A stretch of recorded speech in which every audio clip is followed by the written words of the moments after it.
ছিল মহাশিবরাত্রি। তো আজকের দিনটা আমাদের কীরকম কাটলো সেটা আমি তোমাদের সব কিছু দেখাবো এই শর্টসের মাধ্যমে। আশা করছি ভালো লাগবে, দেখতে থেকো।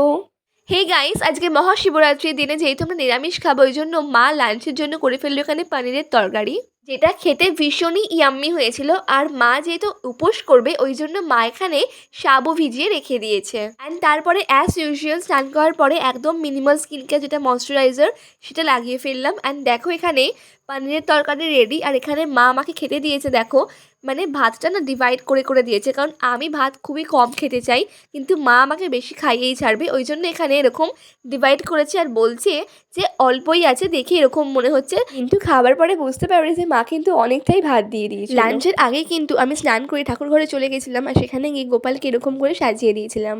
আর তারপরে সন্ধেবেলায় মা বাবার মাথায় জল ঢাললো। আর তোমরা কারা কারা আজকে উপোস করেছো আমায় কমেন্ট করে জানিও। আমি উপোস করি না কোনো দিনই, আজকেও করিনি, কিন্তু বাবার মাথায় আমি স্নান করে জল ঢেলেছিলাম। তারপরে মা এখানে আমাদের প্রসাদ চাল মাখা সব দিল। আজকের ভিডিওটা কীরকম লাগলো আমি কমেন্ট করে জানিও। বাই, সবাই খুব ভালো থেকো। হর হর মহাদেব।